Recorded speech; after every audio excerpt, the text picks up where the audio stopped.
వేదిక పైన గౌరవ ముఖ్యమంత్రి వర్యులు చంద్రబాబు నాయుడు గారికి, సహచర మంత్రివర్యులు శ్రీనివాస్ గారికి, ఇతర నాయకులకి అందరికీ నా హృదయపూర్వక నమస్కారాలు.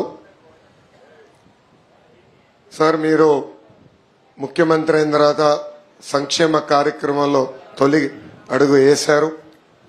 అది కూడా మా మంగళగిరి నియోజకవర్గంలో పెనుమాక గ్రామంలో ప్రజావేదిక పేరు పెట్టుకుని ఈ రోజు మా గ్రామానికి వస్తే మా అందరికీ చాలా సంతోషంగా ఉంది.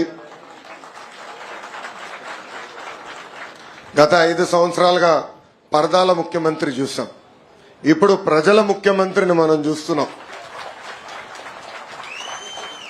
అధికారులు ఇంకా టైం పడుతుంది అనుకుంటా సార్ సెట్ అయ్యేదానికి. లేదు, సెట్ అయ్యారు. ఇంకా పరదాలు కడుతున్నారు సార్. పరదాలు ఎక్కడ? వాళ్ళు బతిమలాడి అన్ని తీపిస్తారు. కాదు, పరదాలు కడితే ఇంకొకసారి ఎక్కడన్నా చూస్తే కట్టిన వాళ్ళని సస్పెండ్ చేయడం తప్ప వేరే మార్గం ఉండదు. కాబట్టి ఇంక నేను ఇండదలుచుకోలేదు.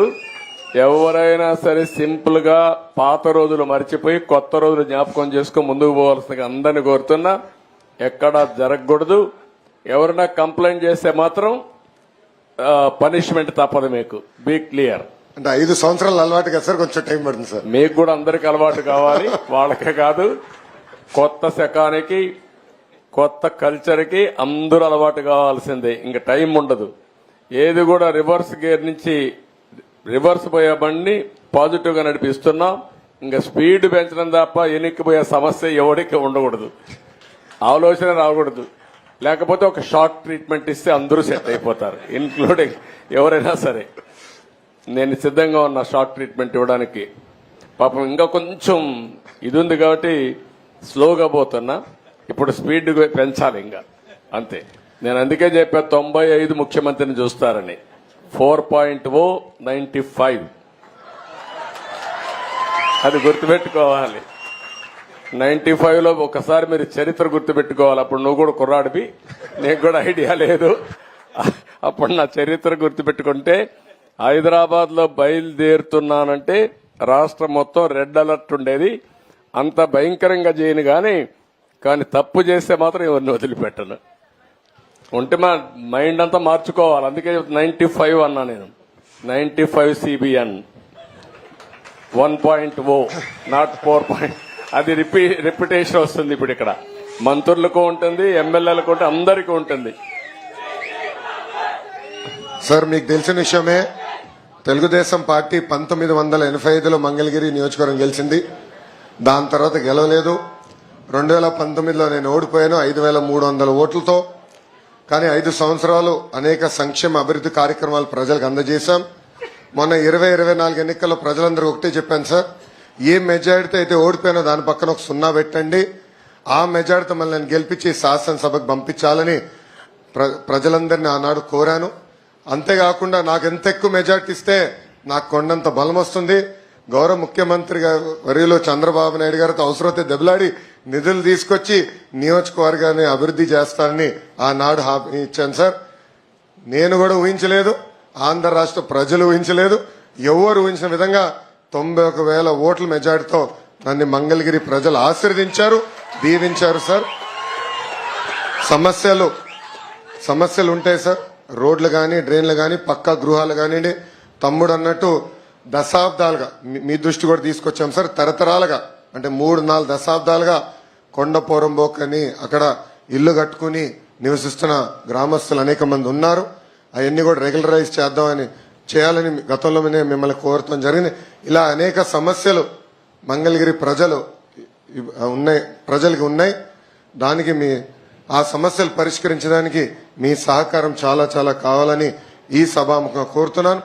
ఈరోజు ఎన్డీఏ ప్రభుత్వం అంటే తెలుగుదేశం, జనసేన, భారతీయ జనతా పార్టీ ప్రభుత్వం తీసుకున్న తొలి సంక్షేమ కార్యక్రమం 3,000 రూపాయల పెన్షన్ ని 4,000 రూపాయలు చేస్తాం సార్. ఆ కార్యక్రమం మా మంగళగిరి నియోజకవర్గంలో చేస్తాం. చాలా చాలా ఆనందం కల్పించింది. మేము మీ వెనకాల ఉంటాం. అమరావతి పనుల్లో కానివ్వండి, సీడ్ యాక్సెస్ రోడ్లో కానివ్వండి, ఇతర సంక్షేమ అభివృద్ధి కార్యక్రమాల్లో ముందులో మంగళగిరి ప్రజలు మీకు నిలబడతారు, మీకు అండగా ఉంటారు. వచ్చే 5 సంవత్సరాల్లో అన్ని శాఖ మంత్రులతో మేము చర్చిస్తాం. ఇక్కడున్న సమస్యలన్నీ పరిష్కరించే మార్గాన్ని మేము ఎత్తుక్కుంటాం సార్. దానికి మీ ఆశీస్సులు ఉండాలని ఈ సభాముఖం మిమ్మల్ని కోరుకుంటూ నాకు ఈ అవకాశం ఇచ్చిన మంగళగిరి ప్రజలందరికీ పేరు పేరున నా హృదయపూర్వక నమస్కారాలు తెలుపుకుంటూ నేను సెలవు తీసుకుంటున్నాను. గుడ్. ఇప్పుడు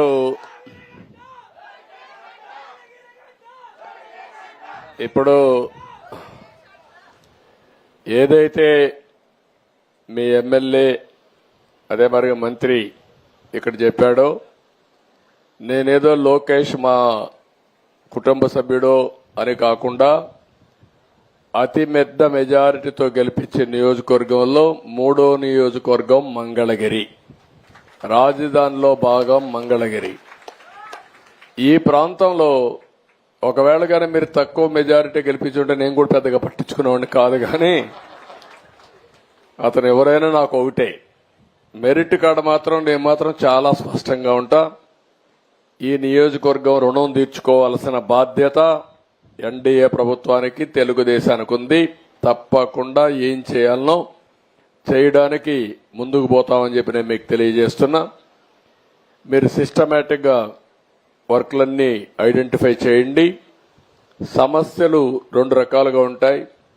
ఒకటి financial, 2 non financial. Non financial ఉండేటివన్నీ ఇక్కడే కలెక్టర్ ఉంది, స్పష్టమైన ఆదేశాలు ఇస్తున్నా. అడ్మినిస్ట్రేషన్ అంతా స్ట్రీమ్ లైన్ చేసి వార్ ఫుటింగ్ లో వీలైనంత తొందరలో సమస్యలు పరిష్కారం చేయాల్సిందిగా ఆదేశాలు ఇస్తున్నా. She will get it done. ఏదైనా నా క్లియరెన్స్ కావాలంటే వస్తాయి తప్ప ఇక్కడవన్నీ ఆవిడ క్లియర్ చేస్తుంది. రెండోది ఫైనాన్షియల్ గా కూడా ఒక పద్ధతి ప్రకారం మొత్తం తీసుకోండి. ఈ 5 సంవత్సరాల్లో ఎప్పుడూ జరగని అభివృద్ధి ఈ మంగళగిరిలో చేసే బాధ్యత మాది, రాజధానిలో చేసే బాధ్యత మాది. ఎందుకంటే ఒక రాజధానిని ఆదర్శంగా చేయాలంటే అందరి సహకారం ఉంటే తప్ప సాధ్యం కాదు. రెండో విషయం కూడా ఒకటే కోరుతున్నా, ఈ రాజధాని ప్రాంతంలో ఉండే ప్రతి ఒక్క రైతును గాని ప్రజలు గాని కోరుతున్నా, ఏదైనా రోడ్డు వేయాలంటే అడ్డపడడం, కోర్టుకు పోవడం కూడా కరెక్ట్ కాదు. మీకు ఏదైనా ఇబ్బంది ఉంటే చెప్పండి.